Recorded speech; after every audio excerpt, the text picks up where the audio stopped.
You can't escape the eco-themed motor shows these days, and the British International Motor Show is no exception. From far-off concepts to production-ready models, all the manufacturers will have something with a green tinge on their stands.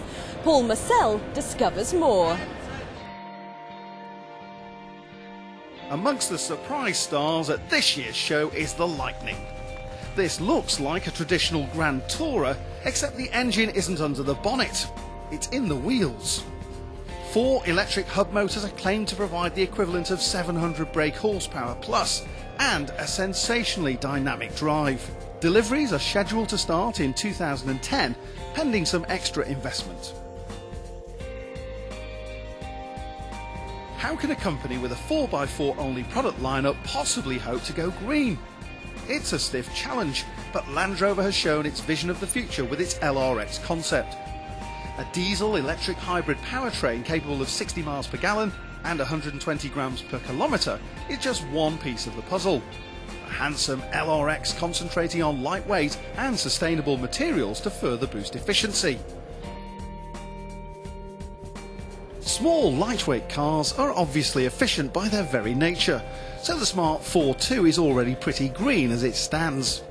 But for total eco-friendliness, the all-electric Smart ED is the ultimate in city-friendly zero-emissions transport. The Smart ED can be charged from any 3-pins main socket and has all the features of the conventional petrol-powered Smart. Until now, most electric cars have either been diminutive city runabouts or headline-grabbing sports cars. So where are the practical, useful family cars? Well, Nice claims to have one of the first with its £14,000 zero-emissions MPV, the Zeo. Available in the UK from the autumn, the Zeo can travel 65 miles on a single charge and will do up to 55 miles per hour. Looking beyond hybrids and conventional electric cars, hydrogen-powered fuel cell cars must be one of the most convincing answers to our future transportational needs. Only Honda have actually built one you can buy, the FCX Clarity. Okay, you have to live in California, but let's not be cynical. A car emitting nothing but water has to be a good thing, and Honda is further down the road than most.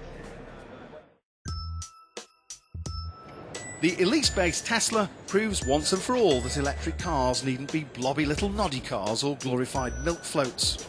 With a 250-mile range, sub 4-second 0 to 60 miles per hour time, and a top speed of around 130 miles per hour, it's as fast as it is stylish. Tesla determined to prove that zero emissions and driving pleasure aren't mutually exclusive. The Japanese word for electric, the Denki Cube, is based on Nissan's critically acclaimed domestic market city car. Stretched to accommodate space for the lithium-ion battery pack, the Denki Cube previews both Nissan's second-generation Global Cube and its strategy for bringing an electric car to the market in the not-too-distant future. Unveiled for the first time at the show, Ford isn't giving away any figures for the Econetic version of the new Fiesta, but it is promising class-leading CO2 and MPG figures to rival the VW Group's Polo Blue Motion and Seat Ibiza Ecomotive. As such, you'd have to hope for sub 100 grams per kilometre and at least 70 miles per gallon. How do you balance your need for speed against your environmental sensibilities? Well, in the case of the Lotus Eco Elise, there's no need for inner conflict, and you can happily continue your track day habit with a clean conscience.